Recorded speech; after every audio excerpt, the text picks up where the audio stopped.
So I have a lot of people that are going to be like are watching, and they're like, as soon as we get on, we'll share it to our pages, and doing a bunch of watch parties and stuff like that. So fun. All right, guys. Chris Rotonda here with Jordan's Way. I am excited tonight. I am with Larissa Wohl from the Hallmark Channel. Girl, what are you doing? This is so fun. Thank you for having me on. I'm so excited. I am super excited. I'm so excited. I did my hair. I brushed my teeth today. I'm ready. I haven't done that in days. But no, I'm super excited. Takes you a long time to do your hair, I'm sure. One of those, and it was clean cut, ready to go. So like I said, I'm going to start a little slow, but I do want to ask you straight up, how did you get into what you're doing? How did you land on the Hallmark Channel? Everything you do, how did you do it? It's a strange story. So, well, first of all, I grew up saving animals. My mom was a huge animal rescuer. So, I mean, she just did it on her own. It wasn't like a thing back then. She just was always taking in stray animals. We were always going down to the local shelter and seeing, who was there. And it, would always happen that somebody would be bringing in an animal as we're waiting to kind of hang out there, and we'd just take the animal home. Why not? So it was always a thing. And then when I graduated, I went to school for broadcast journalism and news. And I decided to leave LA and go become a reporter and an anchor. And every city I went to, I ended up doing morning shows. And so in the afternoon times, I had all this free time, and I started volunteering at the local shelters. Right. And I learned so much about that world and how much work is needed to say it nicely. And I became really passionate about it. And I started trying to do as much as I could on the media side, bringing more awareness, doing more stories, unveiling kind of the curtain, behind what goes on. Right. And it kind of became my thing. And then when I moved back to LA, I started working at Hallmark Channel for Home and Family as a producer. Yep. And they did some animal segments, and they always, put me in charge of them. I became kind of the animal producer for a while. And then they decided that they wanted to really focus on animal rescue efforts. And so I talked to them and I said, look, when I'm not here, that's what I'm doing. So right. It's an easy jump for me to, give you names and rescues and my Rolodex of people to help. And so it just kind of was the marriage of two things, my media, background and my love of animals. So it's been fantastic. And we've really grown Adoption Ever After from this little seed to this network initiative. It's a dream come true. So has a lot of your work just been, is just California you've been at doing this, or you've been all over? So personally, I've worked in a few different markets. I worked in Arizona for a while. So I kind of volunteered and worked at different shelters. Most of them have been on the West Coast. I have been to shelters not on the West Coast because we have traveled for work. So we've been to Michigan, we've been to Nashville, we've been to New York. I'm trying to think of where else. We've been up to Berkeley. So I've been to shelters across the country. But my volunteer years were spent mostly on the West Coast. All right. I always like to shout out people because there are a lot of shelter people coming here. So Kathy from Saving Sage Animal Shelter here in Florida, thank you for joining. Jess from Safe Animal Shelter here in North Florida, thank you for joining. Erica, thank you for joining. Gary Johnson is actually a very well-known trainer here in Florida, all over Florida. So Gary Johnson, thank you for joining. I'm on with Larissa Wohl, guys, from the Hallmark Channel. This is I'm so excited about this. I was telling her before, I did my hair, brushed my teeth. It's like East Coast versus West Coast. Larissa against Chris. Do this. Virginia, thank you, Virginia from Miami-Dade Animal Services for joining on as well. There's a lot of people coming on there. I was super excited about this because I just want to know the differences between the rescues. What are the problems you see out there with rescues in California?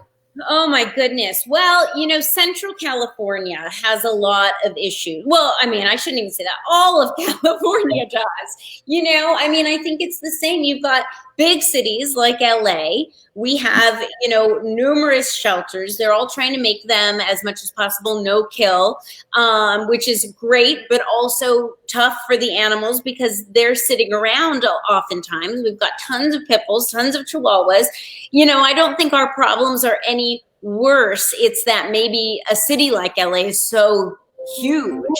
So it's hard to really enforce that. And then Central California is another really problematic area for, different reasons. The weather, there's not a lot of foot traffic in a lot of the outlying cities. There's not a lot of money there. It's tough. I don't think our problems are any worse. It just adds to the pot of animal welfare problems. Let me give you the differences between, I can see the difference between me and you in terms of, you are amazing in media. You have a name for yourself. You're a lot prettier than I am. But I do things where I've slept in an animal shelter for 30 days to raise $100,000 for the Humane Society of Pasco County. I've done things like dragged a tire in New York City 100 miles over 10 days to get the dodo to even look at me. I put that tire in front of their building, and I was like, listen, I'm here. Now, I do a lot of things that are outside the box to get attention. You come from another area where you got the media behind you. You are a spoiled. No, I'm kidding. I'm just kidding. I do crazy stuff, Larissa, to get your guys' attention. I want to do crazier things. I would totally sleep in a shelter, by the way, 100%. But I think what you're doing and the way you're doing it is amazing, because unfortunately, a lot of people still don't realize how many issues there are in the animal rescue world. They have no idea. And so sometimes it does take somebody coming up with some really crazy, outlandish ideas to get people's attention. And it's working. So thank you. I want to thank you. Ralph from Roland Senior Dog Rescue here in North Florida. He has 30 senior dogs at his house. Oh my gosh. Florida Humane Society, SPCA, is a shelter here in Florida, Sumter County, Florida, where I slept for 3 nights in their kennels, which was amazing. Again, if I looked like Larissa Wohl, I would have had to do that. I would have just had to punch in at my job and say, "Yo, boss, can we?" Oh no, that is not true. There's we all go through a lot of blood, sweat, and tears, right? No, I agree. And I with more and more people that come into this feed, I do want you, Larissa, to kind of tell your story again, because really, I look up to you, and I'm just kidding. I joke. I'm a little loose. I joke. No. Trust me, I love what you do, though. The stunts and the over the top.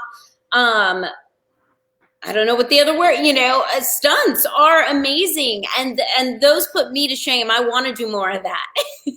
Stephanie says, this is awesome. I love what she does for the animals. Listen, guys, this is supposed to be my feed. Don't be kissing Larissa's butt over here. She canceled on me yesterday. I know, I'm so sorry. I'm kidding. But no, kind of tell people, because I'm sorry, in the beginning it's slow, but now more and more people are coming in. Tell people more about yourself, because I think you're amazing. If they don't know about Larissa Wohl from the Hallmark Channel, do it up, girl. Thank you. Well, I've got 3 dogs of my own and a foster dog right now. I usually have a foster of some sort at the house. I grew up with cats. My mom was actually a big cat person. And I didn't have any dogs growing up, but we had lots of cats and lots of bunnies, and sometimes birds as well. Yep. And my poor dad would always come home and count the animals we had, because my mom was bringing animals home all the time, and he'd go, okay, who grew, or how many showed up during those 8 hours I was at work.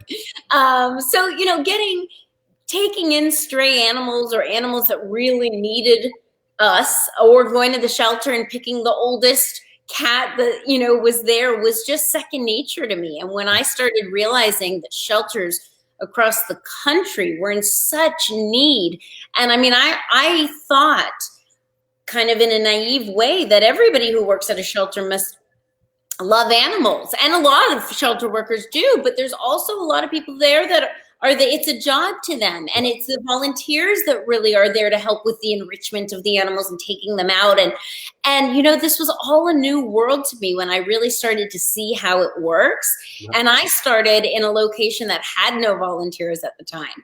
And so I was it. And I'll never forget asking one of the shelter workers for a leash.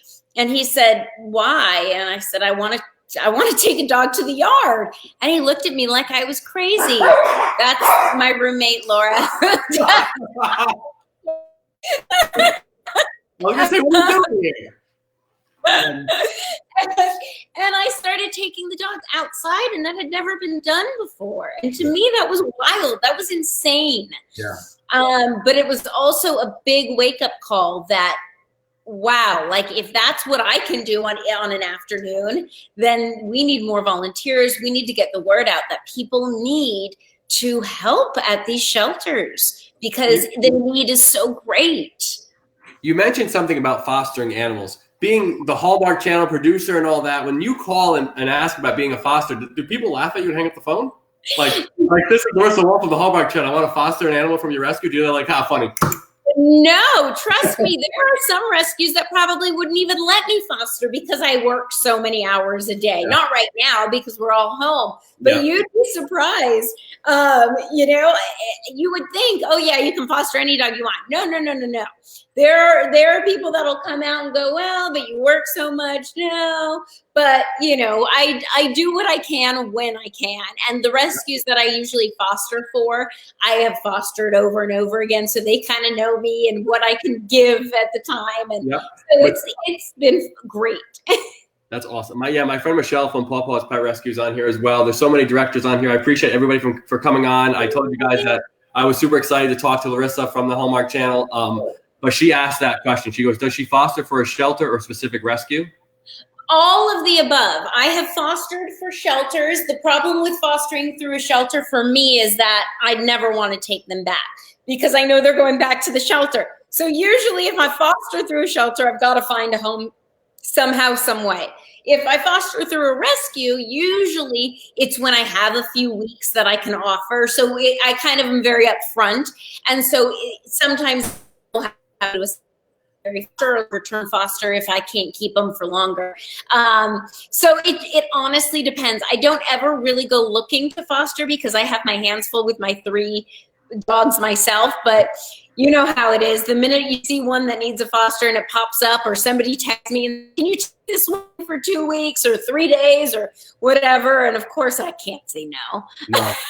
I don't think I've had to say no sometimes if I was traveling too much, but other than that,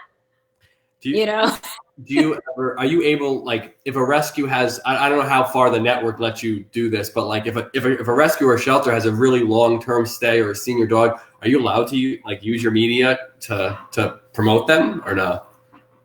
Oh yeah. Well, you mean if I'm fostering a dog through them or if a rescue has a dog that they want to showcase? Yes, like in California, if there's a rescue that's like, Larissa, like on your next segment on the Hallmark Channel, can you highlight this animal? Are you allowed to?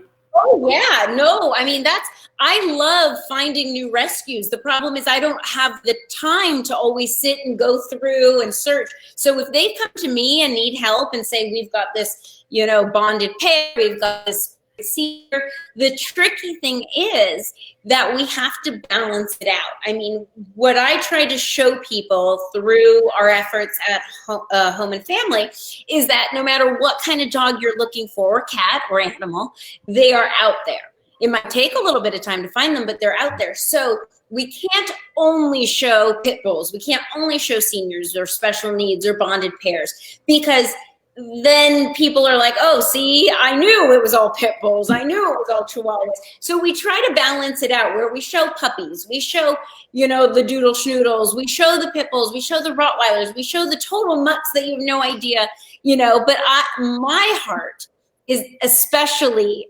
soft when it comes to seniors, special needs, the long-term residents. That's where I really, find a fire. But not everybody feels that way. So when I get rescues that reach out that have, a 14-year-old pitty that, needs somebody, I mean, I put them on the schedule as soon as possible.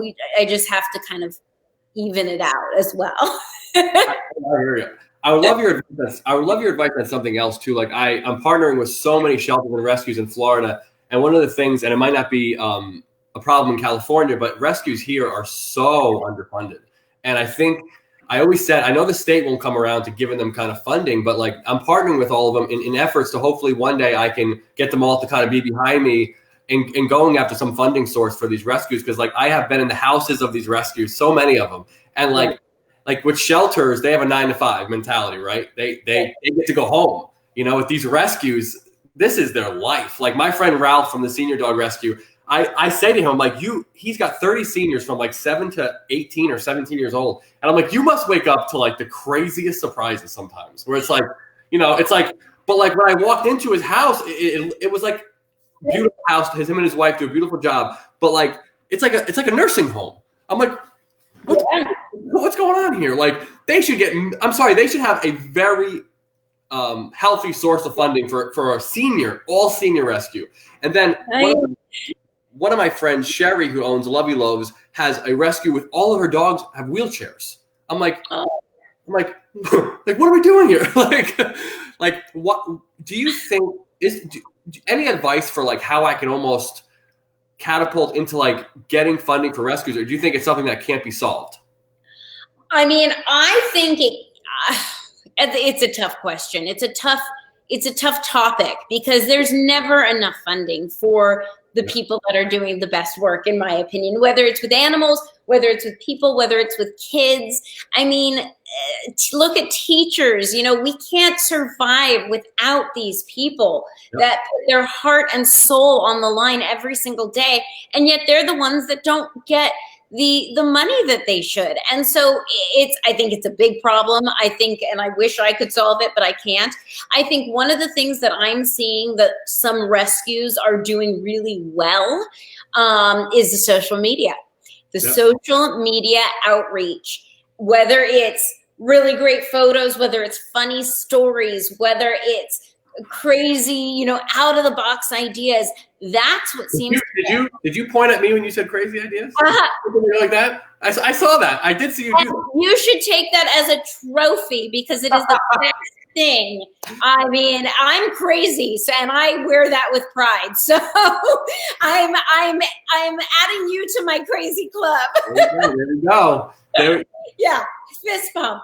There you go. There you go. I honestly think that is the way that a lot of rescues that I see doing well are creating that kind of buzz around them. And which is great because the good news about that is everybody can do it. The bad news about it is not everybody's good at it or has the time to do it. I, for one, was on the phone with somebody today about asking a million questions about, you know, hiring someone to help with social media because it is a job in itself. And most of us don't have the time or the ability or the kind of algorithmic brain to figure it all out.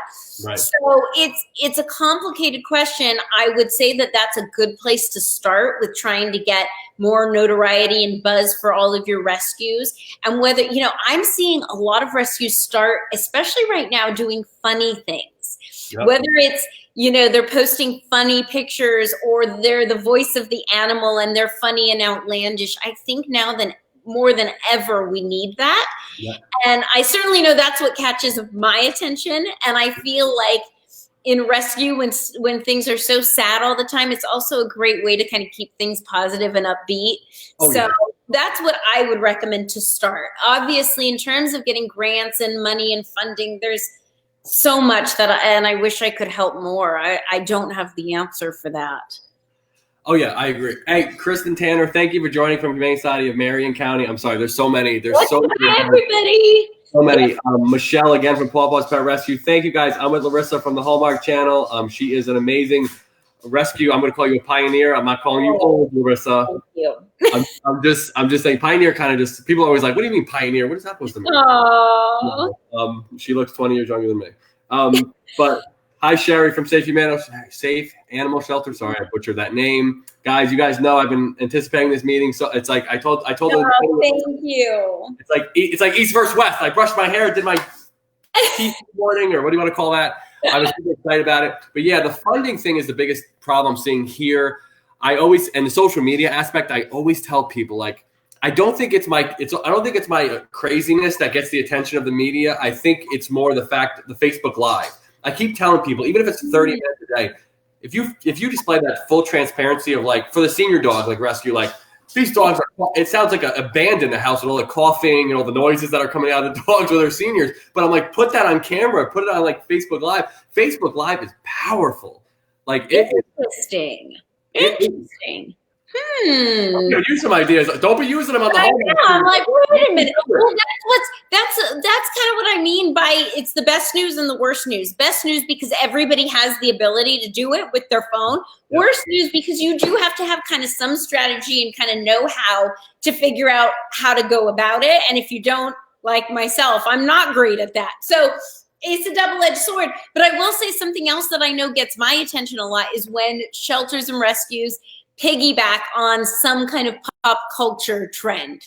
When something, is really big out there in social media or like even with this COVID or toilet paper, and they start, doing funny things with the animals and the toilet paper or whatnot, kind of taking what's in the brains of everybody and somehow bringing it around with the animals. That I know gets my attention. And I think like the Dota or different websites that, kind of look for interesting animal related posts kind of pick up on that. One of the phone calls I get a lot is, especially in Florida, because I live here, but they always ask me like, there's a senior, or there's a dog that's been here 2 years, help us get him out.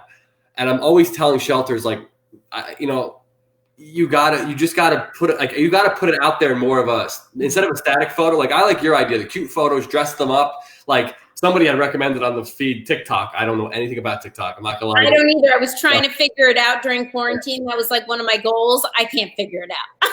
Oh my God.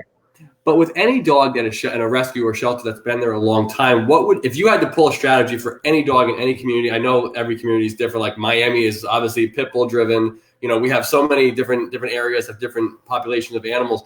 If you were to walk into one without just basically like me, I don't have like that media, whatever. How would you recommend getting a dog that's been in a shelter a long time out? Oh, well, I think there's a few things. First of all, photos and videos are paramount. Right. I mean, I understand that when dogs come in, intake, you don't have the time. A lot of shelter workers are snapping a picture that goes online. It's within 2 minutes and, the animal goes in the kennel. But photos and videos are paramount. Those are so important to get people in the door. Yeah. The second thing is creating a very clever or fun, lighthearted bio about the animal. That to me is something that's underutilized. And that may be a great job for a volunteer or someone stuck at home right now that used to be a writer or whatnot that wants to do something in the animal's perspective. I think is always fun, and keep it short and simple and sweet. Like it doesn't have to be people do not have the attention span that we used to. People are visual. They see a photo, they'll read a couple stats and move along. So I think that's really important. The other thing that I think that shelters are doing really well are any kind of short-term field trip programs. I absolutely love when I discovered, I should say, the shelters that allow you to do kind of a buddy day, buddy out day where you can almost not rent a rescue dog, but take a dog out for the day and experience and chronicle that. Larissa, that backfired on me the other day. So I do a lot of stuff where I go to shelters and I take a dog out. I call it a ride along. Yeah. I'll take them to McDonald's. I'll take them to ice cream. Yeah. The other day, I probably took my 50th dog out for a ride along in a matter of the last 6 months at different shelters. And I got the dog McDonald's and it threw up everywhere. And the lady that drove me was one of the workers for the shelter. And it was like a BMW. Like it was like everything backfired on me. Like it couldn't have backfired worse on me, Larissa. Like I was just like, out of all the times I've done this, like I've never had that issue. Like I've never ever had that issue with the dog not liking some certain things. Kathy, I'm sorry, for Saving Sage Animal Rescue, they had me every time I go to a shelter down in Florida. They know me well enough that I'm a little out of the box, and they always try to challenge me. They always try to challenge me to something. So Kathy from Saving Sage, when I was there last week, had challenged me to give a bath to this dog that I guess was like, they call him Gator. He's huge, and like. Gosh. It was a real bath. Like this dog is big and strong, and like I was like, listen, I work out a lot. Like I got this. I can do this. The dog was crazy. The other rescue, dog rescue in South Florida also made me do tug of war with like a dog named Potato, which was like this gigantic Oh gigantic. my God, I love it. All that stuff. I always tell people, get creative, because you're right. Yes. Immediately the photos, immediately the videos, but I do stuff that's just outside the box. The other question I have for you, I can't wait to ask this question though. Okay. I'm sorry. Larissa, you ready? You're in the media. I get to put you I'm ready. I'm getting hot over here. Why do I get rejected every time I pitch this? So the news covers me a lot in Florida. And for stuff that I do, whether it's a stunt, whether it's just an awareness for a shelter or raising money or just, raising awareness, I've always had this vision of pitching to a network. And I did pitch this to the Dodo, and they were like, no. And but isn't that outlandish? Like, I was like, position me at a shelter every week, and let's highlight a dog we have news segments. We have like Sports Center has like ESPN First Take. They have all these niche shows on sports and on the news. Yeah. Why can't we have just a rescue segment every week at a different location in the country, just highlighting a rescue or a dog that's been like, there's dogs in rescues that have been there like 5 years. Yeah. Like, what are we doing? Like, why okay, I'm talking about local networks, obviously, that rejected it in some ways, but like, why do you think it is not something that they just jump on? Great question. When I worked in news, because I was a reporter. Larissa, I'm sorry to interrupt you. I think I got you to stutter a little bit. Did you stutter? I get you? No. Go ahead. I'm kidding. Your stutter. When I worked in news, you have no idea how many times I begged and pleaded. I have a photo of me where I'm sitting on the floor on my knees talking to my news director about an animal-related story, like looking up at him, like, please let me do this. This is where our heart is, and many people have the same heart as we do, thankfully, as we can see with people joining, but unfortunately a lot of people don't. And I don't have an answer for you on that, but I agree with you. It should absolutely be done on every news channel. Yep. And everything. I mean, luckily we do that on our show on Home and Family. We go to 2 shelters a day virtually, because we do it via, FaceTime or Skype.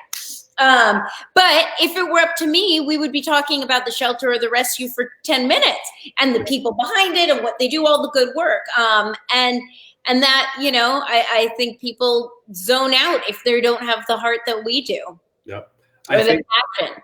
If you have children, like, okay, let's bring it to school. If you have children, we respect teachers nowadays, right? Right. Like, this homeschooling thing is like, we respect teachers now. We're like, go back to school. Like, Teacher Appreciation Day should be blown up now that we've been through COVID and we realize like homeschooling stinks. Oh, yeah. It's Teacher Appreciation Week right now, by the way. So thank you out there to all teachers. People send flowers. Just do it, because, we can't be more appreciative now. Like, like homeschooling is like, it's tough. It's not easy. Yes. And we have like 2 kids or 3 kids. Like they have a classroom of like 20. But one of the things I do find in every community is they're all very supportive. Like during COVID, some of these shelters with 100 dogs, they're all in fosters. I'm like, that's a community right there. Great. But I think there's a small community like that in terms of like there's that small farm area that every shelter rescue has. But I still feel like a very large part of the population doesn't know what goes into a rescue, what goes into a shelter. And it's like, if they had a show that Larissa would produce. No, I'm just kidding. It's a joke. But no. I'm all for it. Yes. This is the plan. Everyone's going to say it. You got to be close in some ways to Ellen. Big L, what are you doing? No, but you're right. It is true. A lot of people, I look at my community here in LA and I think, okay, LA is in some respects pretty progressive, and they, all about eating healthy and working out and treating others nice, whatever you want to say the kind of stigma is. And there are so many people still, even my own family, that don't understand it. Yeah. And if my best friend or my aunt can come to me still and say, I don't understand why rescue would charge $200 for a cat. Isn't that a ripoff? Are they making money off this? My point is, if my aunt can still think that way, when I'm here spewing all this every day, all day, then everybody can think this way. It is very hard to really explain to people how this world works. And it really is a community of people, you know, the animal rescuers and animal lovers that are doing the absolute best they can. I think that a lot of people don't understand what it takes, and it is so much. And not only the money and the time and the effort, the emotional drain. I mean, it's kind of like looking at nurses on the front lines right now and doctors. I'm not comparing them, but what I'm saying is, when you're dealing with death and horrific abuse and all the horrible things that we see as a shelter worker or a rescuer, it's very draining. And kind of back to what you said earlier on today about your friend with the 30 seniors, it doesn't stop. There is no rest in rescue. I mean, it is constant, and you're always thinking about the ones that you don't save or you can't save. And even some, if they do find a home, you're wondering how it's going. Are they happy? Is it going to stick? It's never ending. It's a little maddening sometimes. Yep. So I do wish people could understand a little bit more what that world is like and why we are how we are, because it isn't a 9-to-5 by any means, very far from it. Yeah, I learned that when I visit. Because I really targeted a lot of shelters when I started Jordan's Way over a year ago. But now lately I've been going into people's homes and rescues. And I'm like, I mean, I'm not trying to compare the two, but I'm like looking at these rescues, like, I'm like, you guys are like the front line. Like, damn, like, you know, like you guys, I mean, some of the stuff that I'm hearing, like, I mean, they can't take a vacation. There is no 9-to-5 schedule. Like, and their funding source is like, oh yeah, we run out of money every week, and then we do like a $5 Tuesday, and it's like, you know, like, how do you live that way? Like, you know what I mean? Like, how does it work? Like, you know, like, and it blows me away because it's like, I'm trying to figure out a way. I'm partnering with so many, and I have so many partners now in Florida, and I'm like, now how can I use those partnerships, use that social media leverage I have from all their pages, to get my own internal funding for all of them, because I know the state is like, if I make a push and an argument towards the state, it'll take 10 years to be heard. Right. And it's like, you know, like I'm trying to figure out the happy medium. So it's like, do I have another PR move in me? I don't know, like, of an idea that I'm thinking of that can kind of get the message out about, like, there are rescues out there out of people's basements, but they're doing phenomenal work. Like, they're doing phenomenal work. Like, I kid you not, some of the stories I'm hearing are heart-wrenching. Like, I can't even begin to start on some of them. I did want to also point out, Raza from Rescue Me is on the feed, the director. Thank you so much for joining. But yeah, you got Raza. I'm on with Larissa Wohl from the Hallmark Channel. Sorry. As you guys can definitely tell, I did my hair and brushed my teeth today. I was excited, as I tell everybody. I'm excited. I was like, you know, I guess I jokingly say East versus West. We got this. No. Yes. I also think that a lot of people forget the small rescues, which are what you're kind of, you know, alluding to. Yep. The people who, like me or you, just start taking in animals and pulling, you know, getting a 501c3 and pulling, and it becomes overwhelming sometimes. But I think a lot of people, when at the end of the year, when they, you know, start looking at donations and tax write-offs and stuff, their automatic thinking are the big babies, you know, that you hear about. And I think a lot of times the smaller rescues get forgotten about. Yep. My friend, yesterday I was on with Flor Vargas, which is probably on this feed, from Noah's Rescue. She works 60 hours a week as a repo girl, and she's got 6 dogs in her rescue at home, and she has a newborn. And I'm like, what happens if you can't afford something? She goes, I just pay it. And I'm like, figure it out. Like, oh my God. Like, just think about, you know, dogs can get expensive. Like, oh my gosh. Bills can get expensive. Yeah, ridiculous. I mean, I took 2 of mine a few months ago. I took 2 of mine to get just kind of the workup. They hadn't been for a little bit. I wanted to get all their blood work done so that in the coming years, as they get older, I can compare, you know. Yeah. And it cost me about $700 for 2, just to have kind of the full panels, the urine, the feces, all of it, and blood work. And I went, oh my God. Yeah. I mean, that's a lot of money. Yeah. And to have a rescue when there, you know, everything under the sun can happen, or you adopt out 3 dogs, so you pull 3 more, and then those 3 come back to you because it didn't work out, and then you've got 6. Like, it's a never-ending cycle. Yeah. I mean, do you do more work with rescues or shelters, or just combination of both? Combination of both. Is it? Yeah. You know, for the most part, Trying to think. I would say that the animals that we highlight on the show usually are rescues. Okay. Or they're in rescue versus a shelter because we like to be able to keep track of them as well. So that we can keep a tally of how many we're adopting. And it is a lot harder to do that with a shelter because there's so many more people to get in touch with and to keep track of. So that's why we try to develop relationships with rescues where we can easily kind of stay in contact. That's interesting too. So but we love both. Yeah, so I do. So another question I have is like, all right, I'm obviously one that's fearless. I am 100% fearless of a situation.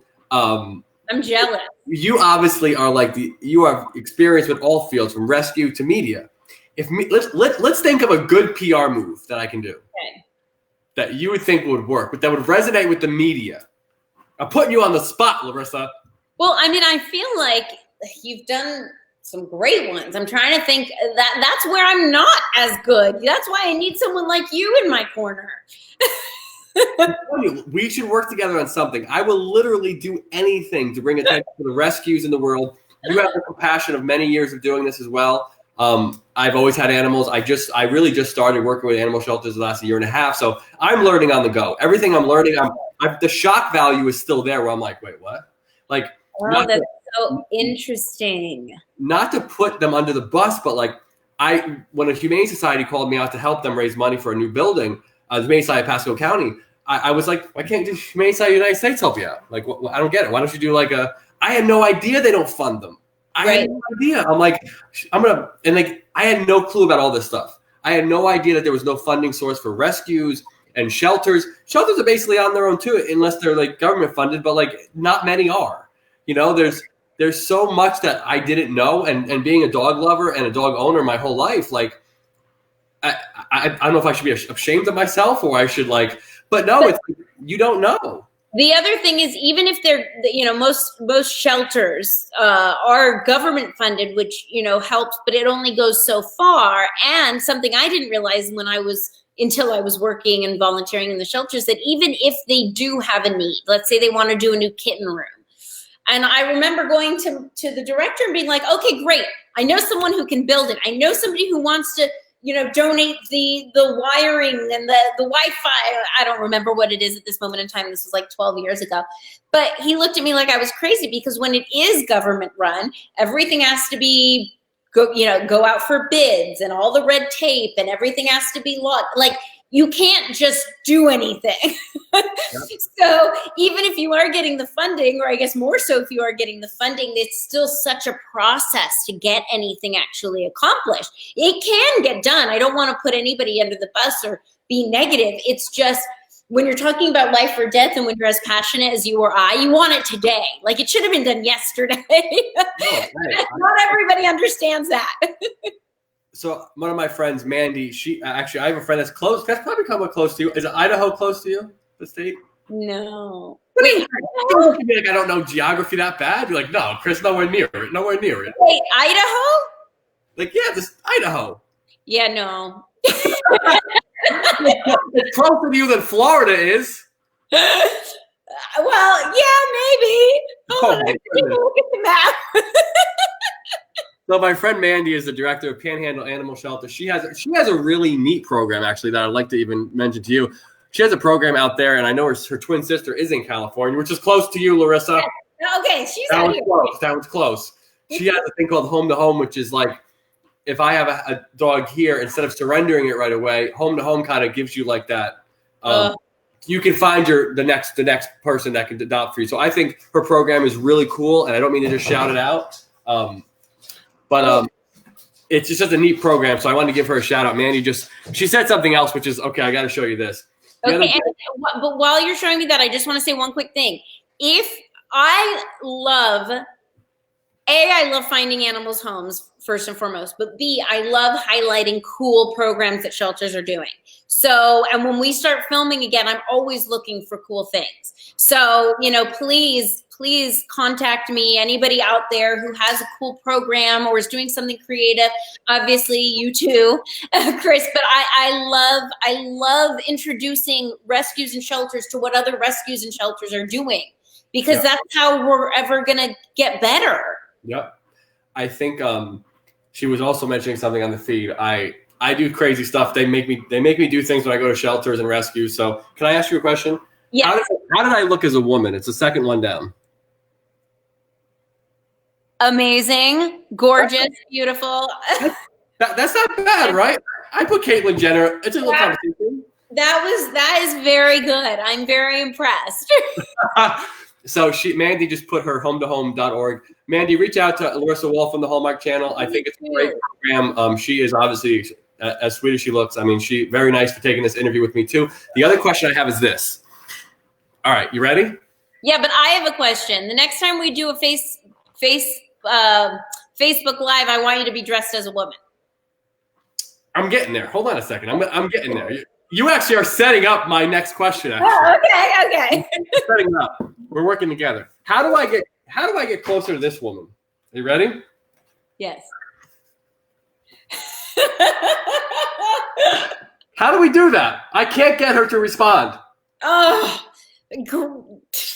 you're asking the wrong girl. I couldn't tell you. All right, fine. What about this? Amazing. What about this woman?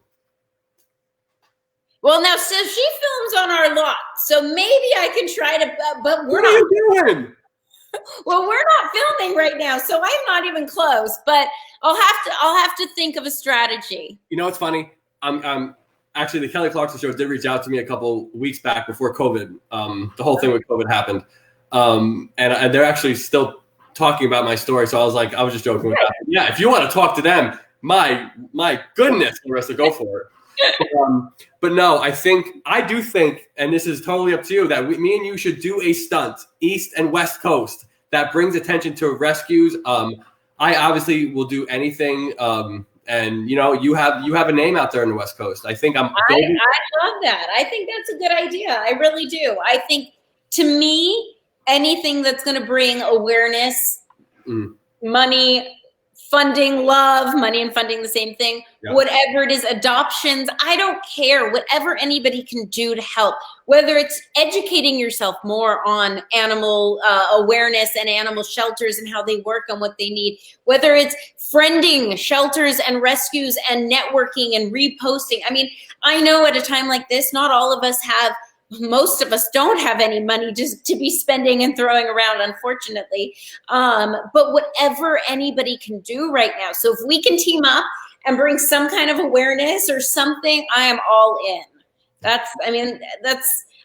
want to put all of us out of a business one day. That would be wonderful. See, I've been trying to push for, and it bothers me because the education I've gotten from going to all these rescues and shelters is the selflessness. These are some selfless people. I know. Yeah. I get to the point where I do stutter. I'm wait. How do you, 30 seniors or your dogs are in wheelchairs or you don't have funding. You can't pay for this. Your roof is coming down. It's like you guys are still smiling, welcoming me in your home. How you doing? How are you? Come on in. This is great. I love it. I think the personalities are they're so attractive to me because they're just the place could be on fire, but they're as long as my dogs are good, we're good. We're all good. We got this. I love everybody.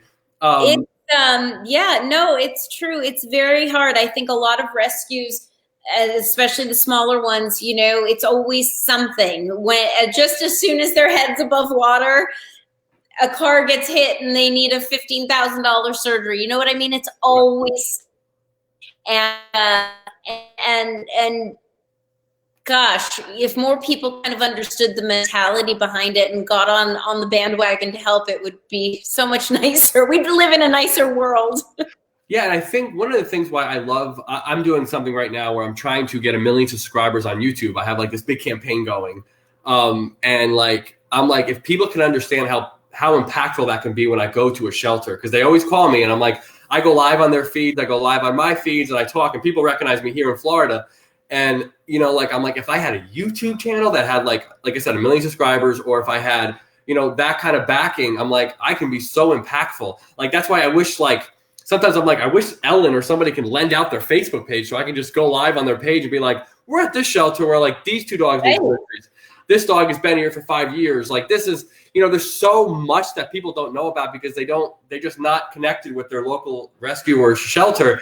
And I'm like, how do I get people to get out of their way of their own animals and start thinking about the other ones? That's like the message I'm trying to get to. And it's very tough, but I'm like, if Richard Branson could create an airline over PR stunts, I'm like, I can do this. I know I can do this. That's my mentality. I think you can, and I'm going to put my thinking cap on as well and figure out some stuff because I think we should team up and do more. But I think there are so many people out there that do care and just don't know where to start. Right. I think it can be very overwhelming. I think the whole process of going to a shelter can be overwhelming. So I think people don't want to think about it, don't want to even go there because it's so heartbreaking and it's come a long way. But I think if we can get people kind of out of their own heads and understanding the importance of getting more and more people involved, and I mean, it's bigger than that. In my opinion, if we can create a society where people do care more about their animals, they're not as disposable. They're not as easy to just surrender because they're inconvenient. I mean, at some point we have to stop the problem before it gets to the shelter level. Like the spaying and neutering, the responsible, pet parenting, the compassion of seeing your pets and keeping your pet till the end. I mean, it is unbelievable why the reasons you hear people turning in their animals. It's disgusting. And it's just such a catch-22. I think it's easy for people to look at a shelter and say the shelter's the problem. They're mean or they put the animals down or whatever. But the shelter's just doing the dirty work of the society. Yeah. And so, yes, I think bringing more awareness about the shelter and what they go through, but also, and hopefully in turn, that would create a mentality for people to be better humans with it. I mean, it doesn't even be an issue, but it is. Yeah, when I was going, one of the rescues I went to in Jacksonville over last week was Paw Paw's Pet Rescue. And when I was on my way there, these dogs started coming out of the woods into the road, and I was like, what's going on? Like, what's going on? And, I didn't know the person, the owner, but the owner came and it was like, oh yeah, we sent them out hunting last night. They didn't come home. And I'm like, this isn't like a teenager where you send them out for a party and they didn't come home. Like, I'm like, that's terrible. Like, I'm like, that's not good. Like, I don't know what you're hunting, but like, my God, like, if my parents sent me out as a teenager and I had all free reins, I wouldn't come home either. Like, And if my pet didn't come home, I would be up all night searching, but it's just a different mentality. Yeah, it's, we're not going to change everybody. We're never going to be able to convince everybody to love their pets like we do. But if we can move the needle in the right direction somehow, some way, with at least a percentage of people, it would still be a help. I mean, as I said, and this is more philosophical and goes way beyond our conversation, but I don't know how we've gotten to this point. And I hope that we can convince people and knock them over the head with some knowledge that they stop. That's like my mission, and I made this my full-time mission. But like, if you were to give me advice, because I am loud, I am a bigger guy, people say I'm charismatic. No, I think if you had to give me advice on how to start, how to keep going, what advice would you give me? Well, I would say a couple things that I've learned that I didn't even think of to begin with. I think a lot of people look at passionate animal lovers as crazy. Yep. I think they think of them as the hippies with protesting signs and hairy armpits and never shower. And I think that, and there may be some. And are you saying that because I said I brushed my hair today and brushed my teeth and haven't done that? No, but what I mean is I think there are a lot of animal people that aren't as good at being people. Yeah. And listening to the other side and maybe acknowledging it and then expressing why they're wrong. my biggest piece of advice is you have that magic from just this short time knowing you and speaking with you, where you are really good at explaining things to the layman who doesn't understand things, as well as reasoning with the animal lovers and being that crazy animal lover face to face too. So that is something I think a lot of people don't have, and I think that's a special magic quality. So I would keep that up, because I think there needs to be a group of people to help bridge the gap between the media and the people who don't get it. Yeah. And the really passionate animal lovers that a lot of people say, okay, enough, you're just out there, you're a little too extreme. There's got to be that set of people that can bridge that gap. And I think you're one of them. So as hard as it is, because I get, compassion fatigue all the time, and I get, exhausted and drained, I do think there are very few of us that can talk to both sides of the aisle in this respect, speaking animal world. And I would really, hope that you keep the light going, because I think it's really needed. I think a lot of animal people are so passionate but can't connect with other types of people. And I think we can. I think that's important. I agree.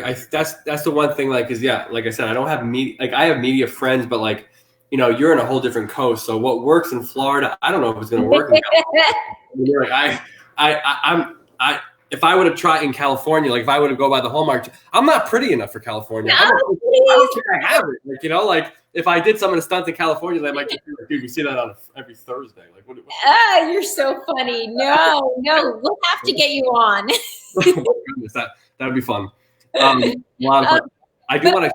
One other thing that I wanted to say on that note of like what to do, I think something I've learned a lot is teaching people the why. I think people get really frustrated with rescues, especially, and shelters, but rescues because they do have a harder, usually more of a process to adopt. Yep. I think people get really frustrated with that. And I think if they understood the why behind it more, it would help. Like I know just a quick anecdote, somebody I work with who wanted to rescue a dog and from a shelter. And a rescue pulled the dog before he could get there. And he called the shelter to find out what rescue it went to, and they wouldn't tell him. And he was really frustrated. Like, why wouldn't you tell me? I explained to him most of the time they don't give that information out because they don't want people hounding that rescue or the person who actually maybe dumped the dog contacting the rescue. And he was like, oh, okay, I get it. Now I respect that decision. Yeah. Long story short, I think if people understood things a little bit more and they weren't just said, oh no, we don't do that. Goodbye, hang up. We've got 87 more calls to get to. I think it would also kind of give people a little bit more compassion towards the workers and why things are done a certain way. Okay. A couple of things that I have gotten feedback on, and it is my own. I'm not a fan of it either. People get drawn out now because I think people think because of the Sarah McLachlan commercials of the world that like posting those really, photos that you can't even look at on Facebook where it says like this dog has been whatever, held, urgent, like emergency. Yeah. I'm not saying I look away, but it is becoming a turn off because it's becoming so much. Mm-hmm. I think the message, like you said, the message has to be delivered better. I don't even know how to do that. I can deliver a message if somebody gives me like a structured bullet point, but it's like those messages where like there's a lot of stuff like in Florida, there's the pit bull fighting, like they have all those kind of things. And it's like, I always wonder because like in terms of media and how this world is kind of attracted to, like, I hate to say it, but we're attracted to drama, right? Like we're just attracted to things that shouldn't be, viral. Things go viral that I just don't think should. Yeah.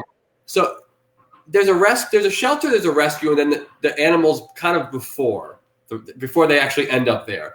And like whether it's the pit bull rings down here, do you think that kind of avenue on a media sense, maybe Facebook Live, is a place I should even entertain to kind of bring the ugly to? Because I think ugly goes places. I just do. I think when people see sad stories and they see like things that they don't see, like they don't think existed, it wakens them up a little bit. Like I hate to say, I'm an NFL fan, so like I hate to bring this up, but like we always have heard for years, but we never really got a shock value to it, like the domestic violence stuff that happens in the NFL. And then when the Ray Rice video appeared in the elevator, we were all like, "Oh, that stuff actually exists." Right. Like, so for me, I'm like, in terms of video and footage, I love highlighting rescues and shelters, but I almost feel sometimes I should show stuff that people almost ignore on the picture sense because maybe it's graphically wrong. Right. But like, I'm trying to enter into a field where people are like, I almost want to go into places where people wouldn't do. Like there was Steve Irwin, there was the Dog the Bounty Hunter, like those things, but those things were popular because they were hugely popular. They were brave. They had the guts to do things and be places where people don't want to go. You know, they just I think it's a balance. I think, and it's funny that you asked this because I work for Hallmark. Hallmark is Hallmark is a fabulous network. But I also know that Hallmark viewers are used to Hallmark. And so I see a lot of ugly. I know a lot of backstory on a lot of the dogs that come to our show. And there are certain words I can't say, and I can. You know what I mean? So I have to walk that fine line because people don't want to hear and see the stuff that we do. So I think it's a balance. I think that some people do sometimes need to be confronted with what goes on to really understand the need. But I think that especially right now, we're living in a world of sadness, unfortunately, that this isn't the climate right this second. Maybe in a couple of months, but I think right now, people want to see the happy or the funny or the silly or the outlandish more so than some of the reality. But I don't think it should be hidden. I think some of that really does need to get out there, and there's definite value in that. So I would never tell you not to do that. I think it needs to be seen and shown and taught, but I do think it needs to be done in pieces. I think if we came out there and did all the ugly, people wouldn't be able to handle it. And then they just turn off. I agree. The other question I have, because I have to mention this, my mother is on the feed.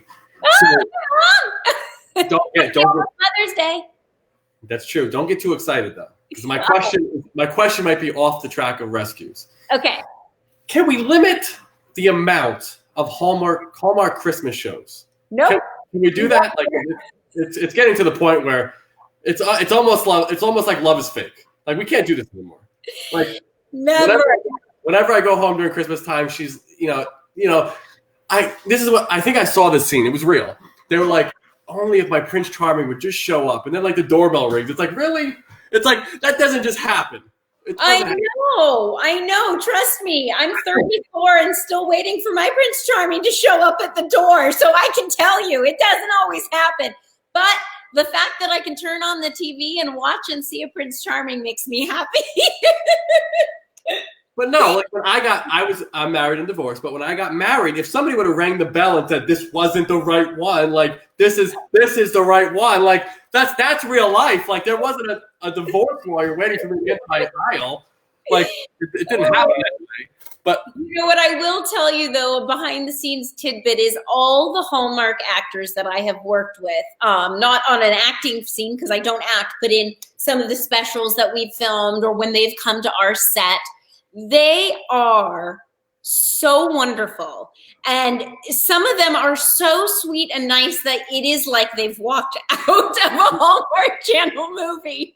So I will tell you, you can rest assured that yes, some of the plot lines are fantasy 100%.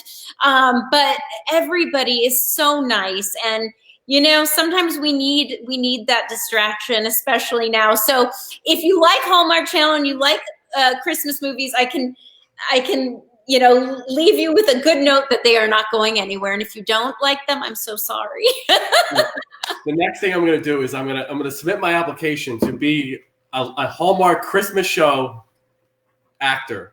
I think I can do it. I think I should do like a role right now where I can cry on command. I can sleep in an animal shelter cage. I can do it. Just kidding. All right, now I do have to do something to you though before we end this though. Okay, no problem. All right, so everyone I think probably knows what's coming, so it's gonna be a little fun. But before I do that, I want to sincerely say thank you so much for taking the time to talk to me. Like, I'm a big fan of yours. I know we've tried to connect a couple times. I know you stood me up yesterday. I'm just kidding, but no, it really is great, and I really hope that we can talk even after this, because I think I have a great sense for PR humiliation, which gets awareness. And I think you've been doing brilliant stuff out in the West Coast. But I do want to test your intelligence a little bit and ask. I'm not that intelligent. Don't be fooled. Wait a minute. Every rescue I go to and every shelter I go to, I make them do the floss. Oh, the dance? No, I make them floss their teeth, Larissa. Okay. The floss the dance. Okay. Can you do it? So you're putting me to the floss. Look how mad she is. She's already mad at me. She's like this bald-headed son of a. That means I have to stand up. It's good I'm not in my pajama bottoms, because usually I would be. Well, I told you that before we got on here. I said, don't wear pajamas. No, I'm kidding. No, you didn't. I can't do the dance, but I can try. Let's see here. I've tried before. Wait, hold on. This is too funny. Okay, hold on. Okay, here we go. That's not bad, Larissa. That's not bad. Wait, I have to move. Okay. I don't actually think that's it. Actually, that is so much better than I can do. And let me tell you something. I've been embarrassed so bad, Larissa, in the past couple weeks. I had to have a pieing contest with a dog, which I got humiliated. This girl, Tasley, from Helping House Project, made me race a horse. You're racing a horse for? But I kid you not. I'm going to text it to you. I wasn't that off. That's amazing. But they've all done the floss. They've all had to do it. I'm like, but that was. I like that. That was good. That was actually really good. I'll give you that. It was impressive. Some of the stuff I've seen from some of these rescues, they have no rhythm. they got nothing. I'm like, oh my goodness, what? Like, where did you grow up? Oh my gosh, that's really funny. Can I say one more thing about rescue? Go for it. Because I see a couple people have written about education. And something that I didn't know until like a year ago that I don't know if you know, but might be something interesting for you because you're kind of coming up and learning about this, is that humane education programs, which are so uber important. I mean, again, if we're ever going to change the problem, we've got to start at the bottom. Did you just say uber important? Uber important. Yes. I just heard. All right, you're good. I'm 30. I'm 32. I barely learned that thing like about a couple days ago. Like, you know, it's hip in LA. Okay, so humane education programs, so important, vital, and they have a very hard time getting funding because they don't have the numbers. They can't like back up. Like if you're a shelter and you can say, I need, $100,000 and this is where your money's going. We've had 100 adoptions. We've had 50 spay neuters. We've had, they have numbers, they have statistics. But with humane education, from what I understand, this has all come to me from someone I know who runs a humane education program. They don't have those hard and fast statistics. So it's so hard for them to get any money, which I just think is a very interesting tidbit because, again, it's like when you go back to teachers, you can't have a society without teachers, yet teachers get the crap end of the stick. And that's kind of what I think about this. Like, it is so uber important, yet there's no money in it.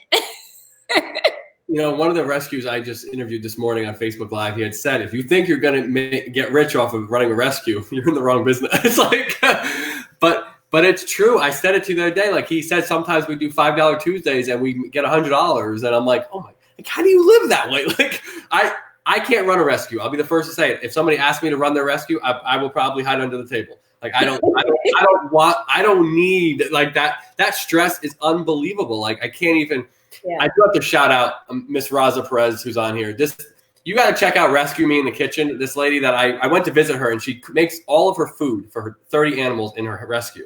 Oh, I love that. When I went to her house, it literally smelled like Paula Dean's kitchen. Like, what are we doing here? She goes, oh, that's not for my husband or you. That's for the dogs. I'm like, all right, move in. Like that's funny. How do we do my intake? No, I'm just kidding. But no, phenomenal people. A lot of people that have come on here. Guys, thank you so much. Thank you, Larissa Wohl from the Hallmark Channel. Thank you.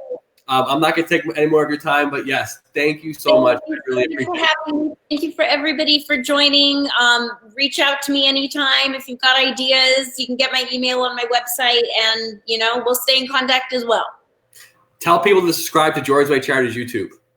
And subscribe to Jordan's Way Charities on YouTube. Everybody.